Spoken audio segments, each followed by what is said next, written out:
Good evening there, it's Josh here from racingtoprofit.co.uk. I am speaking to you at 20 to 7 on Monday the 18th of September in the evening. I hope that you had a superb weekend. I thought on the back of a previous video, it seems to have gone down quite well, when I looked at that kind of asking that question, is the horse doing something different, and a certain kind of approach a horse-based approach that you could take to your racing, to your punting, and how you analyze a race. I thought on the back of that I would do something a bit different. I've never liked committing anything to being regular as such, because that can tie my hands through a week. But this video is going to look back at 4 horses as a kind of educational piece, I suppose, and this is for my own benefit as much as anything else. There's 4 horses that were highlighted in section 1 of my members post that qualified against some of my stats that I used as starting points, and just have a look at their profile. Some of them I mentioned positively in the notes, which I'll come on to in a second, and I may have had some shrapnel on, which for me is kind of around a fiver, and some of them I didn't. Well, I don't think one of them I don't think I mentioned, and one at about 14 to 1. So part of that process is me looking back to try and improve my own betting, my own punting, and aiming to make as few mistakes as possible, knowing that we will all make mistakes moving forwards when looking at racing and probably in life generally. But of course the key is to make as few as possible, and I like analysing and looking back and trying to get better, both as how I analyse racing and my punting and the decisions that I make. So there's 4 horses, or 5 horses that, the stats highlighted in the last week, decent price that I will touch on, that had a kind of lightly raced profile doing something different. I'm going to take a quick look back at the Kerry National and a couple of horses you may want to note, and especially one horse where I'll look at the second and what I didn't think and what I could think moving forwards. We thankfully found the winner of that at 8 to 1, 2 points on the nose advised, but only just. And then there are 3 horses that caught my eye over jumps in the last week, from various stats or comments within the free post or members post from your good selves. I think it may be worth keeping an eye on. As I speak, I've been rambling on already for 2 minutes and 45 seconds, so I will jump to the chase. So yes, this is just a note in front of you that I've added on Tuesday's members post. For those of you unaware, I look at section 1, which are the horses that qualify against my own stats, and use my own subjective judgment, both as a kind of bet of the day or tip of the day, which is a kind of test, and horses that I don't feel 100% confident on, but have caught my eye for one reason or another. Some of them I mentioned quite positively, some of them I kind of sit on the fence. And in September so far, I just had a look back through, and we've found kind of 6 winners from the 30 or so mentioned over the last 18 days, for plus 31 points if you'd have backed them all to level stakes to however much you bet. That isn't advised, but that was for my own benefit really, just to look back at that. And to ensure that I think I'm kind of homing in or looking at the right horses. And most of them have generally had the profile discussed in the last video, which I've also put below this one, if you want a nice kind of 45-minute video to immerse yourselves in and watch. The feedback has been quite positive, and if you haven't watched that as yet, hopefully you may get something from it. But the 4 horses I'm going to focus on now had a similar profile to what I kind of look for when mentioning in the notes, and most of them I did. So the first one is Big Time Dancer, and as I said, I'm just going to flick through these for my own benefit. We're looking at horses that qualified against my stats, which are my starting point for each day's racing and for my own punting, because I know they qualify against the trainer behaviour, and so therefore I have that confidence moving forwards. And I'm looking for horses that are fairly lightly raced and a reason for why they may improve on their past form. I'm looking at recent runs, I'm looking at their profile, I am asking, is the horse doing something different? And if you've got your notepad, you might be able to want to list maybe some of those doing something different questions. So we've got Brian Ellison. Now I mentioned him in the notes in the members post. What day was this? The 12th of September. And you can see there, hopefully, this is his win. So we discussed him before he won here. I was a bit hesitant because it was a Class 6 race, but that was the difference. So he'd won, if you'd have noticed here, off a mark of 59 in August in 2016. He won a Class 6, and this was the first time he had run in a Class 6 once. He'd had 300 odd days off. He clearly had an issue, a bit of a break, but he'd been running in Class 4s. And suddenly he did two things. He dropped down two classes and he moved up in distance by 2 furlongs. He had been running as if he might appreciate that step up in trip. At the time, I think I was a bit concerned that he was making no impression and going backwards, but that can be linked to class. If a horse is being stretched or asked to go quicker than he can actually go because the horses around him are simply better quality and faster, Class 4 level, that can take its toll in the later stages of the races because the horses have had to hit their own top gear probably at a quicker than ideal time in the race, and even that top gear isn't quick enough to go with those in front of them. So anyway, like I say, you don't need to tie yourself up in form too much, which I may possibly have done with this one, but I did know at the time he was dropping in two classes. His handicap mark had been coming down from a high of 67 when he returned earlier in the year. The ground, as you can see, was a slight question, but not too much. A ground is something that comes up with a couple, actually. He hadn't proved that he didn't handle cutting the ground, and when you look at going, you cannot separate that from the class. So if he had 10 runs and never placed in Class 6 races with cut in the going, then you may start to think he actually wants it like a road. But at this point in time, that wasn't conclusive. And the other thing you say, like I say, with anything that you're not certain on or that the horse hasn't proved that it's done, you want a price. And that's where the price and the flexibility all builds in. And that gives you that kind of comfort blanket to a point. Or as I said in the last video, it means you can be wrong more. If you're certainly looking at horses at a decent price. And you don't need to be right as often, which is important. So he dropped in two classes, and the headgear was on for a second time. Was back on, but had been worn his race before. Ben Robinson took over, and he's the only horse, took over for the first time in kind of 3 runs. So again, that was a slight change. I was a bit reticent at the time, I think, because it's Class 6, and generally I don't like going mad diving into Class 6. And if you watch that race back, he's arguably a bit lucky because he was headed, and I think the horse that came second dogged it in, for want of a better phrase. You could see his head get to the front and then him pull it back, but that's kind of the reason why those horses, or some of them, are running at that level, because they don't have the consistency or the will to win as much as some others, which is a very important trait. But he kept on galloping, he kept on through to the line. But yeah, hopefully you can see that difference. A drop in two classes, a move up by 2 furlongs. He wasn't overly raced. You can see there, he'd only raced before that kind of 10 times with 2 wins. And that was 8 to 1, enough for him to get mentioned by me in the notes. And yeah, he went on to win, so that's him. Big time dancer. I do mention, as you can see at the beginning, I'd mentioned 30 odd horses and only 6 had won. That of course means 24 had lost. I am only focusing on, handily enough, some of those that won here. I am conscious of that. We don't always back winners. Sadly, plenty more losers than winners, but the key is you back at the right odds. You do not need that many winners over time. Some of the best tipsters out there operate at around the 10 to 11% win strike rate, but they know what they're doing when it comes to odds.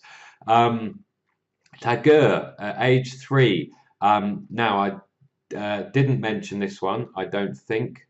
And this is one of the annoying ones, the first of 2 coming up. When I looked back and tried to work out, I didn't have a penny on this one, got this one wrong.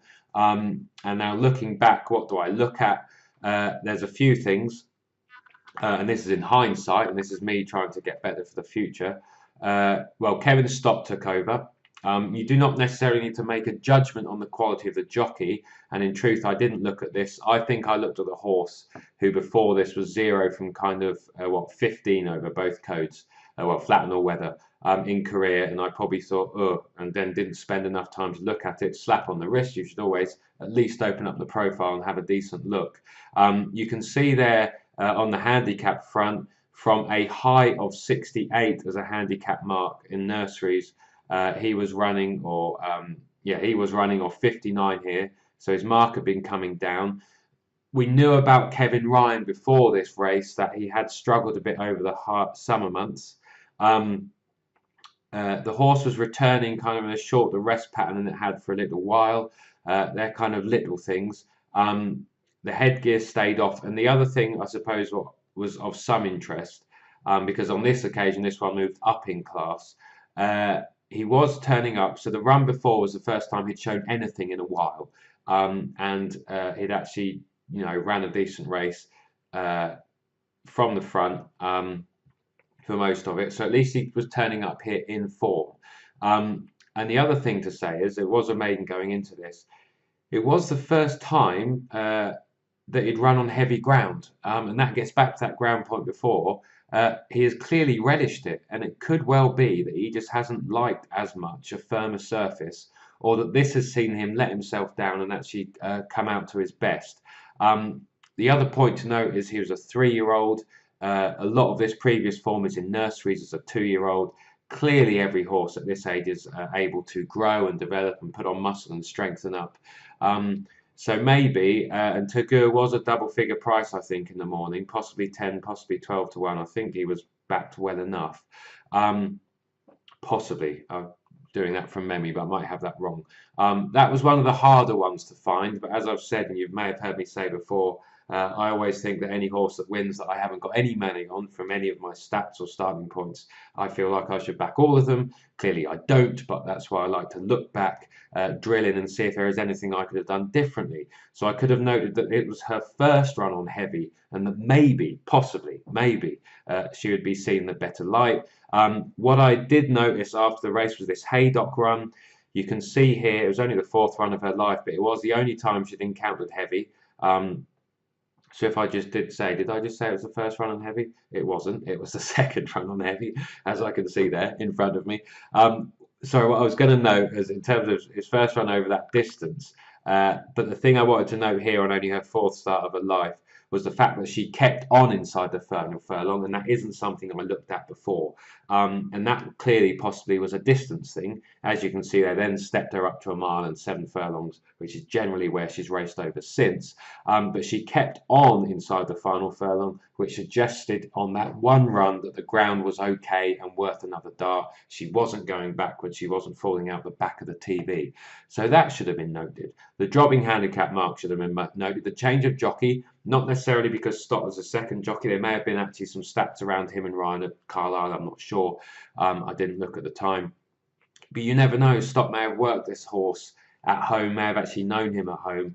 But whatever, the horse has responded to him clearly quite well and responded to race conditions. So there's a few things there to note. The dropping handicap mark, the fact the horse was clearly informed based on his last run, the ground being interesting, unexposed on it, especially over this trip, and that run, that nursery run, suggested it's probably worth another go. And he hadn't proved that he couldn't handle heavy ground.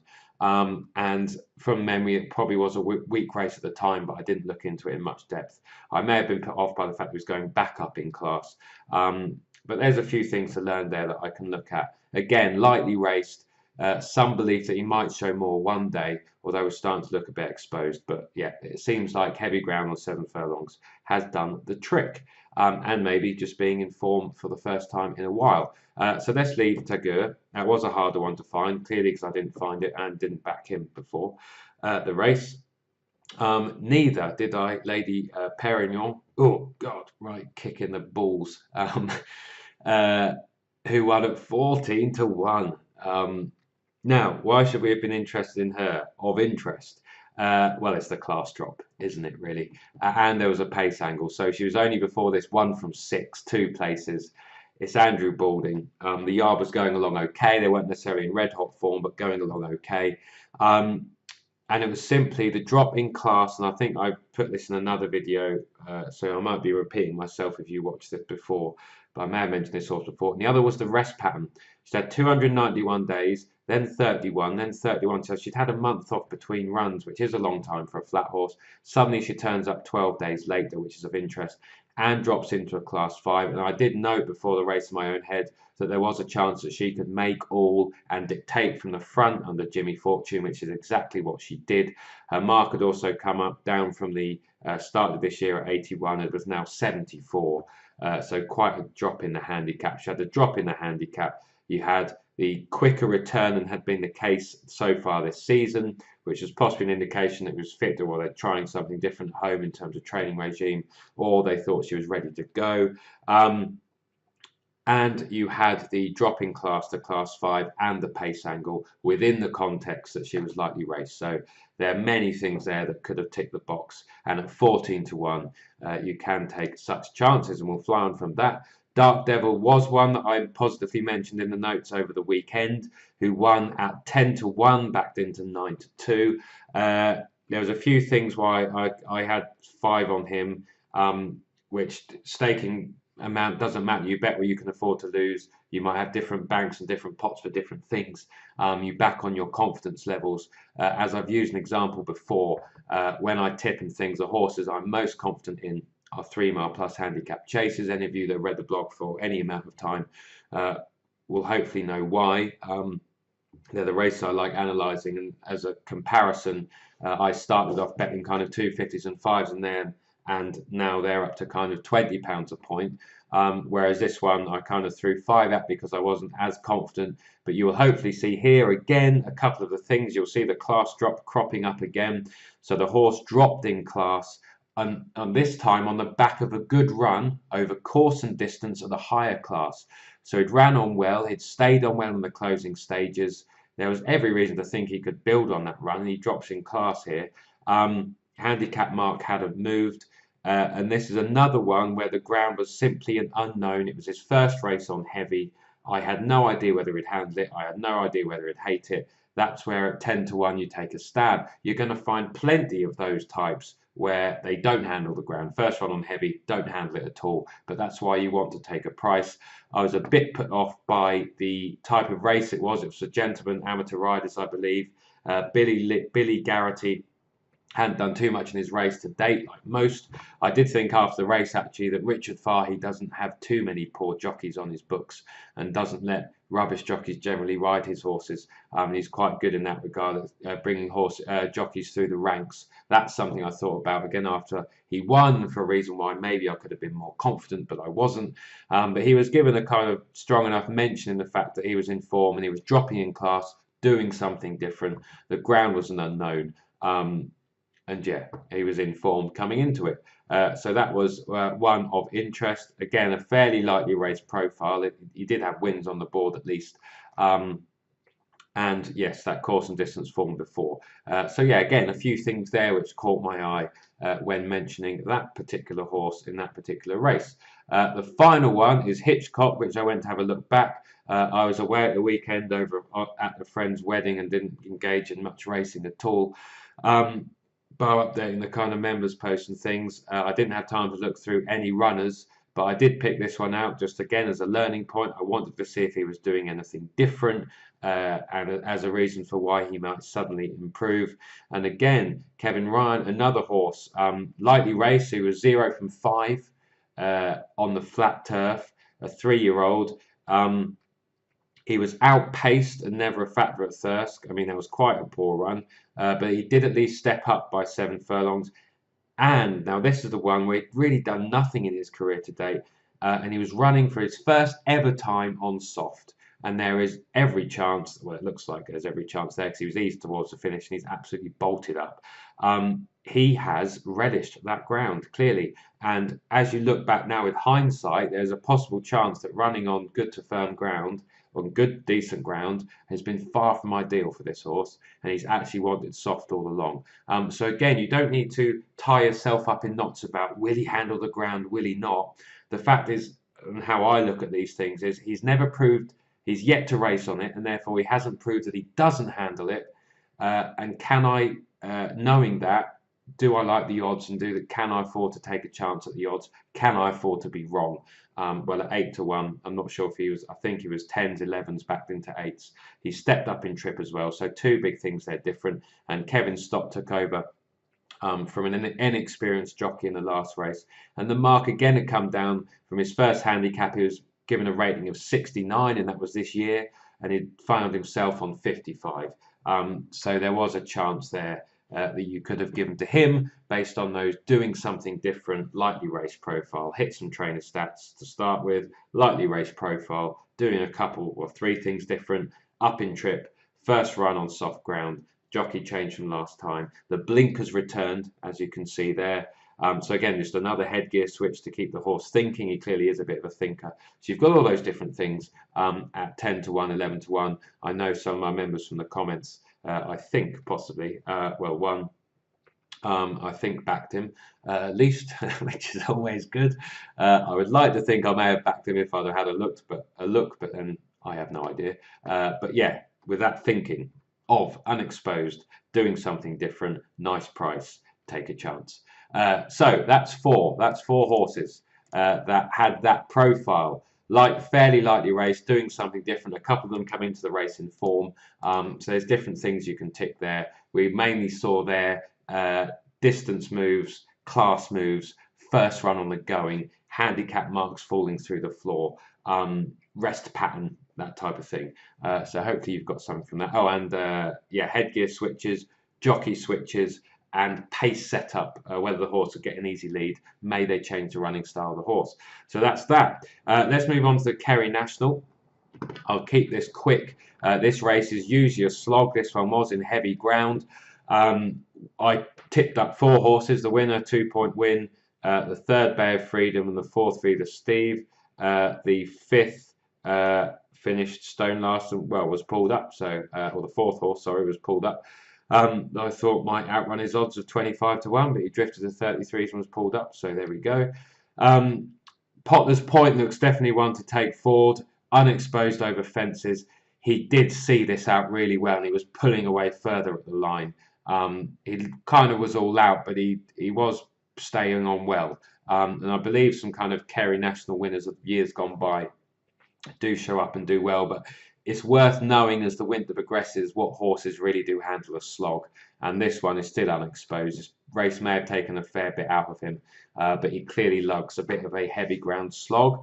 Bay of Freedom, who I tipped up, I don't think quite saw this out in the ground, but he might be interesting in a slightly less competitive race, possibly just in soft at worst, or possibly just over shorter, but he races on the front, Bay of Freedom. He's prominent. He usually front runs. He jumped okay here, so he might be one to take forward. Viva Steve ran a cracker, having been off the track for 200 odd days.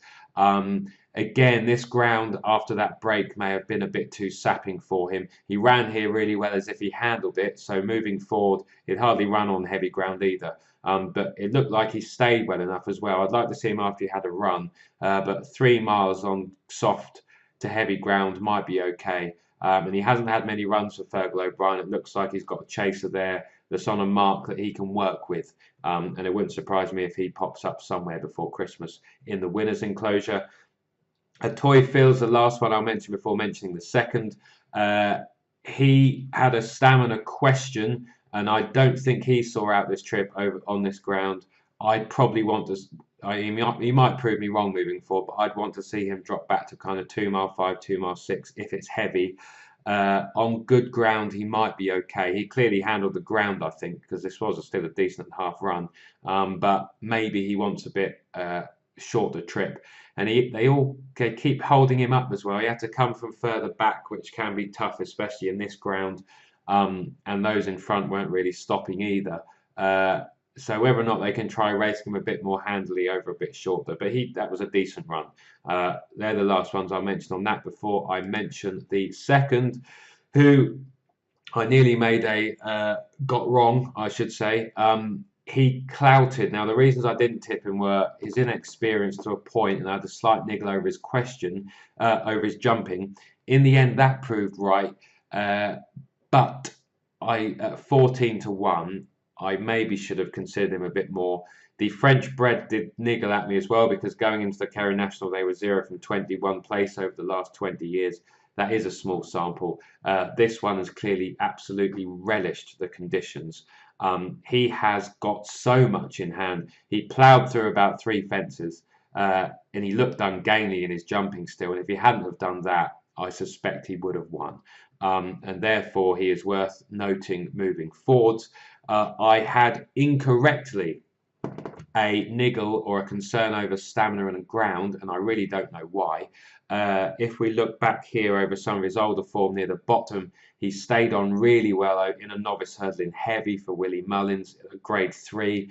That run, I mean, this was just about 3 miles, and it's quite an easy 3 miles at this style in terms of the track's pretty flat. In this ground, it's pretty tough. But there's every indication there that he stayed. 2 mile 5, 2 mile 6, stayed out and heavy. If they're staying that, you really should be giving these horses a chance over this kind of 3 mile. And of course, he was unproven on it to a point, especially in handicaps.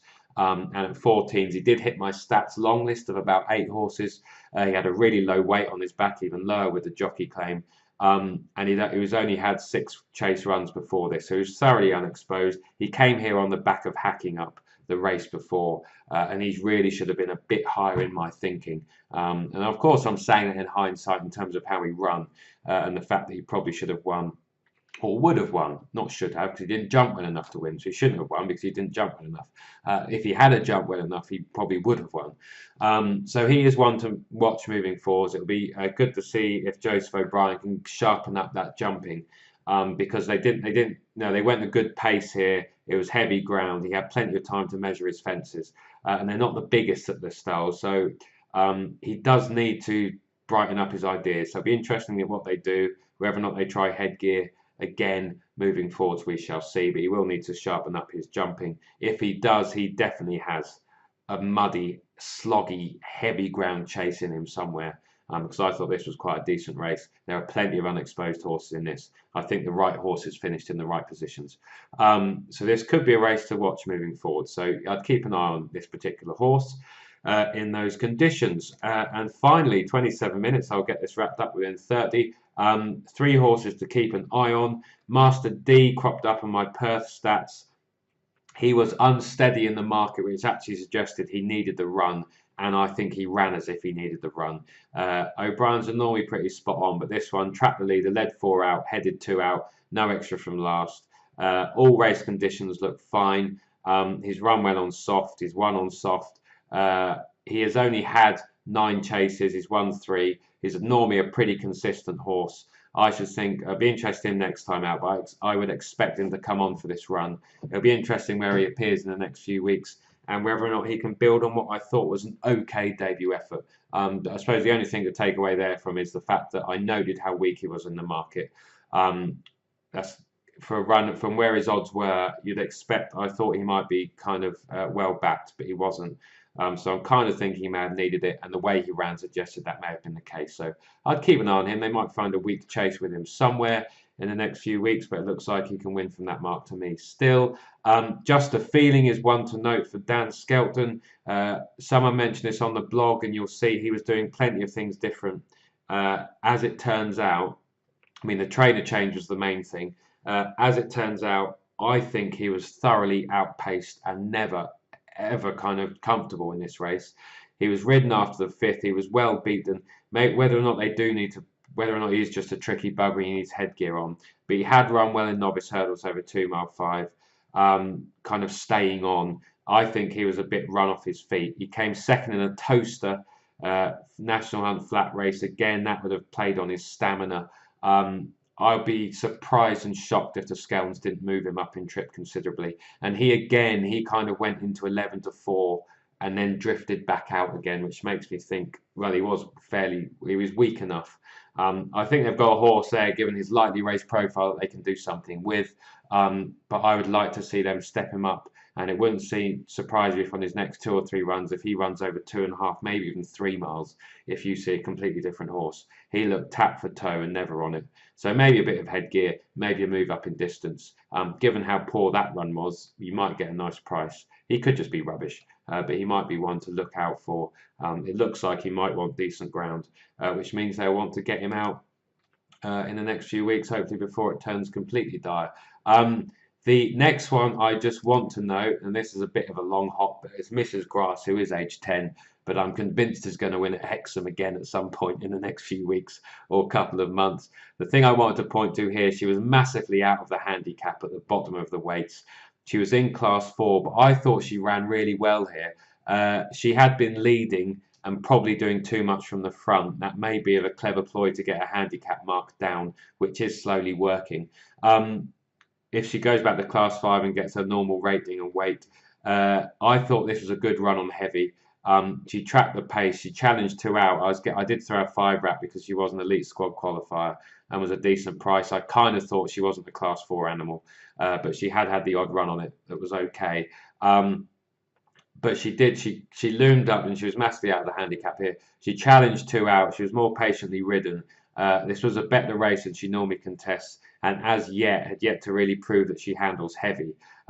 She's kind of soft ground at best, I think, but has got decent form with good in the going, as you can see through. And I just want to highlight that in handicap hurdles, you can see there, Hexham, she's 2 from 15 4 places. If I scroll down here, it's within horse race base profile. Over Hexham, 2.5 miles, she's 2 from 9 3 places. Against her wider handicap hurdle record of 2 from 50 odd, that's pretty decent. So they're her conditions. You can see there the class. She's not a class 4 animal. She's a class 5, less than 3.5 grand to the winner. She's kind of at the lower level. She's well handicapped to go again. She doesn't really stay further. As yet, she hasn't proved she handles heavy. Kind of good to soft and soft to her conditions. And I thought that was a decent run all in all. And I'm hoping she'll turn up at Hexham. She will be an elite squad qualifier for my members when she does.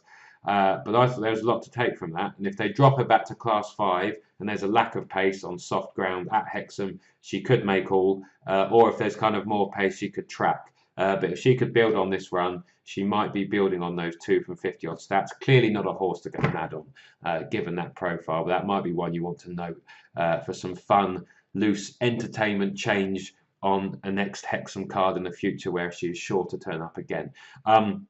So that's 32 minutes I've been talking, and that is more than plenty, and that is long enough.